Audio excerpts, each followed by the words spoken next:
निडर रहो लघु प्रेरक कहानी। नमस्कार दोस्तों, लघु प्रेरक कहानी में आप सभी का स्वागत है। हमें अक्सर असफलता का डर, कुछ खोने का डर, मृत्यु का डर जीवन में आगे नहीं बढ़ने देता है।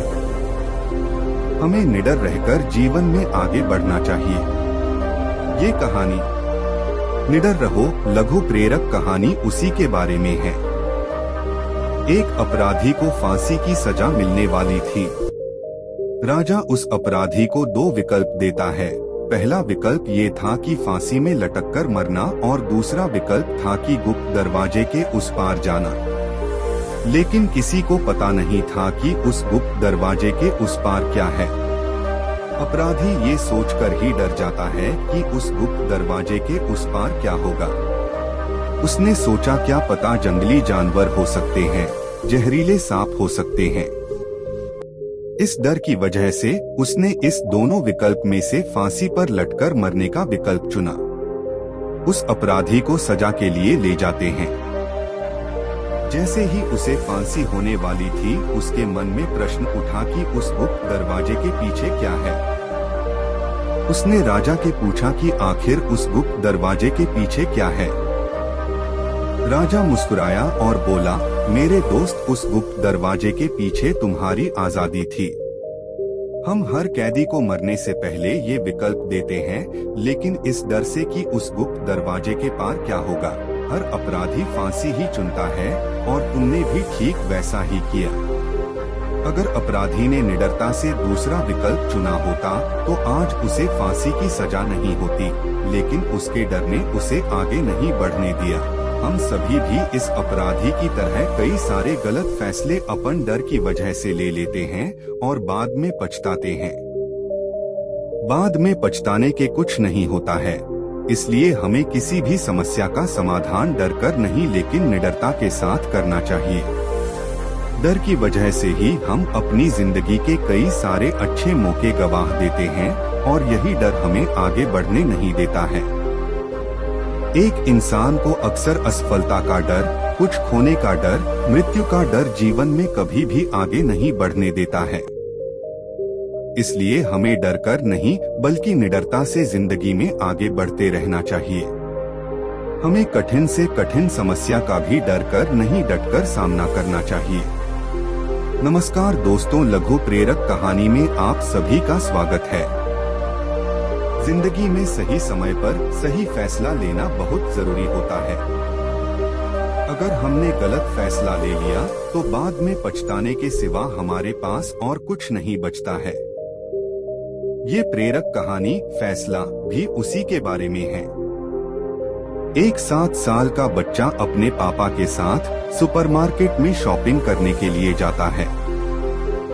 जब शॉपिंग करते करते वो खिलौने अनुभाग के करीब पहुँचे, तब बच्चे का मन खिलौनों देखकर मचल जाता है।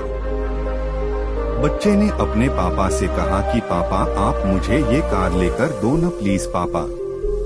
उसके पापा ने कहा, अच्छा ठीक है बेटा, तुम ये कार ले लो। बच्चे ने फटाफट कार ले ली और वो खुशी के साथ आगे बढ़ने लगा। 4-5 कदम आगे बढ़ने के बाद बच्चे की नजर डायनासोर पर गई और उसने पापा से कहा कि पापा, आप मुझे ये डायनासोर लेकर दो न, मुझे कार नहीं चाहिए। पापा को गुस्सा आता है और वो गुस्से में बच्चे से कहते हैं कि हमारे पास ज्यादा समय नहीं है, सुपरमार्केट बंद होने वाला है, तुम्हें जो भी लेना हो वो तुम जल्दी से ले लो और यहाँ से चलो। बच्चे ने कार वापस रख दी और उसने डायनासोर ले लिया। पापा ने बेटे का हाथ पकड़ा और वो दोनों आगे चलने लगे। जैसे ही वो थोड़े आगे चले कि बच्चे ने पापा से कहा, पापा ये देखो रिमोट कंट्रोल हेलीकॉप्टर। पापा प्लीज आप मुझे ये रिमोट कंट्रोल हेलीकॉप्टर लेने दो ना, मुझे डायनासोर नहीं लेना है। पापा ने बेटे से कहा कि बेटा, आप जल्दी से जल्दी कोई खिलौना पसंद कर लो और यहाँ से चलो, हमारे पास ज्यादा वक्त नहीं है। बच्चे ने कहा, हाँ पापा, मैं लेकर आता हूँ। बच्चा कुछ पलों तक इधर उधर दौड़ता रहा और यही सोचता रहा कि ये लूं कि वो, लेकिन वो तय नहीं कर पाया कि उसे क्या लेना है। तभी सुपरमार्केट की कुछ लाइट्स बंद होने लगी और सभी ग्राहकों को बाहर निकलने के लिए कहा जाने लगा। पापा गुस्से में थे और उन्होंने अपने बेटे को गोद में उठाया और बाहर निकल पड़े। बच्चा रोता रोता बाहर निकल गया।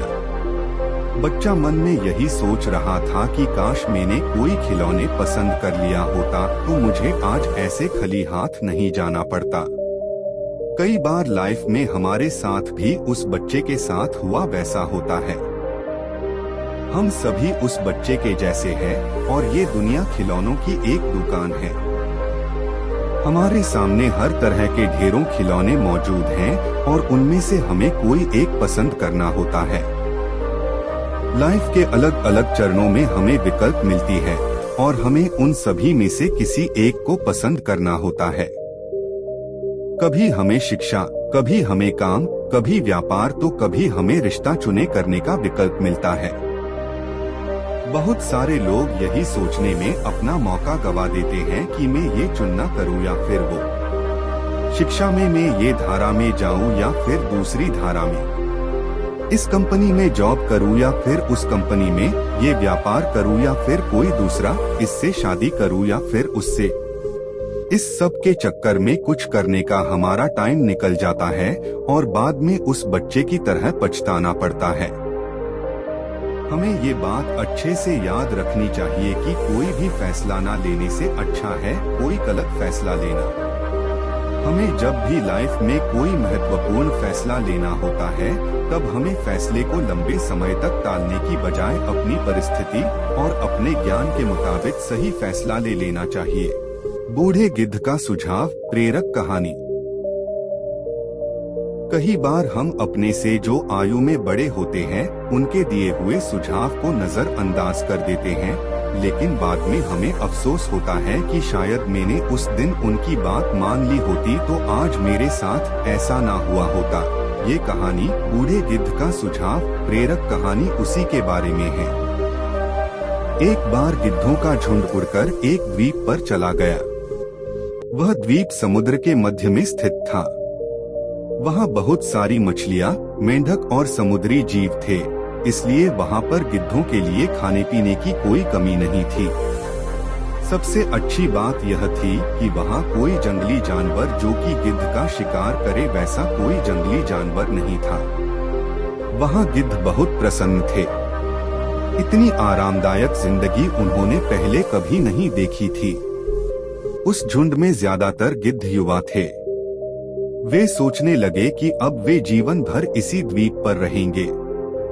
वो सब ने तय किया कि अब हम यहाँ से कहीं नहीं जाएंगे क्योंकि इतनी आरामदायक जिंदगी कहीं नहीं मिलेगी। किंतु उन सब के बीच एक बूढ़ा गिद्ध भी था। जब वह युवा गिद्धों को देखता तो चिंतित हो जाता। उसे हमेशा यह चिंता रहती कि इस आरामदायक जीवन का इन युवा गिद्धों पर क्या प्रभाव पड़ेगा।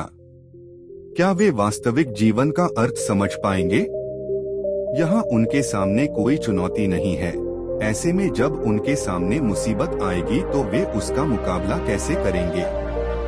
बूढ़ा गिद्ध बार बार यही सब सोचकर परेशान रहता था।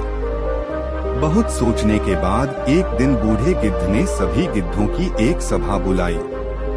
उन्होंने अपनी चिंता व्यक्त करते हुए कहा, हम इस द्वीप पर लंबे समय से रह रहे हैं। मुझे लगता है अब हमें वापस उसी जंगल में चले जाना चाहिए जहां से हम आए थे। यहाँ हम चुनौती रहित जीवन जी रहे हैं। ऐसे में हम कभी भी परेशानी के लिए तैयार नहीं होंगे। युवा गिद्धों ने उसकी बात नहीं सुनी। उन सभी युवा गिद्धों को लगा कि बढ़ती उम्र के साथ इस बूढ़े गिद्ध के दिमाग ने काम करना बंद कर दिया है, इसलिए वो ये सब बकवास कर रहा है। उन सभी ने उस बूढ़े गिद्ध से कह दिया कि हम सभी जीवन भर इसी द्वीप पर रहेंगे और इस द्वीप को कभी भी छोड़ के नहीं जाएंगे। बूढ़े गिद्ध ने उन्हें समझाने की बहुत कोशिश की। उसने कहा कि तुम सब अभी ध्यान नहीं दे रहे हो। आराम के आदी हो जाने के कारण एक दिन तुम लोग उड़ना भूल जाओगे। ऐसे में अगर आपको परेशानी का सामना करना पड़े तो आप क्या करेंगे? आप सभी मेरा अनुसरण करें, मेरा अनुसरण करें। चलो उसी जंगल में चलते हैं। ये बेहद आरामदायक जिंदगी पूरी जिंदगी के लिए अच्छी नहीं है। लेकिन किसी ने बूढ़े गिद्ध की बात नहीं मानी। बूढ़ा गिद्ध अकेला ही वहां से चला गया और उड़कर वापस उसी जंगल में चला गया। कुछ महीने बीत गए। एक दिन बूढ़े गिद्ध ने द्वीप पर गिद्धों को खोजने और द्वीप पर उड़ने के बारे में सोचा। द्वीप पर जाकर उन्होंने देखा कि वहां का दृश्य बदला हुआ था। जहां देखो वहां गिद्धों की लाशें पड़ी थीं। कई गिद्ध लहूलुहान और घायल हो गए। बूढ़े गिद्ध ने हैरान होकर घायल गिद्ध से पूछा, क्या हुआ? तुम्हारी यह हालत कैसे हुई? घायल गिद्ध ने बताया, तुम्हारे जाने के बाद हम इस द्वीप पर बड़े मजे की जिंदगी जी रहे थे, लेकिन एक दिन एक जहाज यहाँ आया और उस जहाज से तेंदुआ यहाँ छूट गया। पहले तो उन चीतों ने हमें कुछ नहीं किया, किंतु जब उन चीतों को कुछ दिनों के बाद ऐसा एहसास हुआ कि हम उड़ना भूल गए हैं। हमारे पंजे और नाखून इतने कमजोर हो गए हैं कि हम किसी पर हमला भी नहीं कर सकते या अपनी रक्षा भी नहीं कर सकते, तो उन्होंने एक एक करके हमें मारकर खाना शुरू कर दिया। उन्हीं के कारण हमारी यह हालत हुई है। शायद आप पर विश्वास न करने का हमें यह परिणाम मिला है। सुविधा क्षेत्र में जाने के बाद अक्सर वहां से निकलना मुश्किल होता है। जब चुनौतियां हों तो उनका सामना करना आसान नहीं होता। इसलिए कभी भी सुविधा क्षेत्र में जाकर खुश न हो। हमेशा अपने आप को चुनौती दें और परेशानी में रहें। अगले पल के लिए तैयार रहें। जब आप चुनौती का सामना करना जारी रखेंगे तो आप आगे जीवन जीने के लिए तैयार हो रहे होंगे। चुनौतियां और परेशानियां कठिन समय के निर्माता हैं, इसलिए चुनौतियों और परेशानियों पर पछतावा न करें और खुशी से उनका सामना करें और आगे बढ़े। तैयारी प्रेरक कहानी। नमस्कार दोस्तों, लघु प्रेरक कहानी में आप सभी का स्वागत है। हम लोग हमेशा बुरे वक्त में परेशान हो जाते हैं, लेकिन अच्छे वक्त के लिए तैयारी नहीं करते हैं। ये कहानी भी उसी के बारे में है। किसी गांव में बहुत समय से बारिश नहीं हुई थी। गांव के किसान बहुत परेशान थे। खेती करने के लिए सभी इंद्र की कृपा पर निर्भर थे। सभी ने मिलकर भगवान के पूजा पाठ भी किए, पर बारिश होने का नाम ही नहीं ले रही थी। हर रोज सभी किसान एक जगह पर इकट्ठा होते थे और वो सब बादलों को ताकते रहते थे कि कब बारिश हो। एक दिन सभी बारिश के इंतजार में बैठे हुए थे कि तभी उनमें से किसी ने कहा, अरे राघव कहाँ रह गया? 4-5 दिन से वो आ ही नहीं रहा है। तभी किसी ने कहा, कहीं वो मेहनत करने के लिए शहर तो नहीं चला? सभी ने उसकी बात हंसी में टाल दी। लेकिन अगले 3 दिन भी राघव दिखाई नहीं दिया तो सभी उसके घर पहुँचे। राघव के घर पर जाकर किसी ने उसके बेटे से पूछा कि बेटा तेरे बाबूजी कहाँ है? बेटे ने कहा, पापा खेत में काम करने के लिए गए हैं। क्या? खेत में काम करने के लिए? सभी को बड़ा आश्चर्य हुआ कि राघव खेत में कैसे काम कर सकता है। किसी ने तो ये भी कहा कि लगता है गर्मी में राघव पगला गया है। सबको ये जानने में दिलचस्पी था कि आखिर राघव खेत में कर क्या रहा है। वो सभी देखने के लिए चल पड़े। उन सभी ने देखा कि राघव खेत में गड्ढा खोद रहा है। किसी ने राघव से पूछा, तुम ये क्या कर रहे हो? राघव ने कहा, अरे कुछ नहीं, मैं तो बारिश होने की तैयारी कर रहा हूँ। सभी उस वक्त राघव पर हंस रहे थे। तुम्हें क्या लगता है तुम्हारे गड्ढा खोदने से बारिश आ जाएगी? राघव ने कहा, मैं तो बस कोशिश कर रहा हूँ कि जब बारिश हो तो मैं हर तरफ का बहाव इस जलाशय की ओर कर इसमें ढेर सारा पानी इकट्ठा कर सकूं और अगली बार बिना बारिश के कुछ दिन काम चल जाए। सभी ने कहा, अरे इस बार बारिश का कोई ठिकाना नहीं है और तू अगली बार की बात कर रहा है, चल हमारे साथ वापस चल। किंतु राघव ने किसी की एक नहीं सुनी और वो कुछ दिनों तक जलाशय तैयार करता रहा। आखिर में उसने जलाशय तैयार कर ही लिया।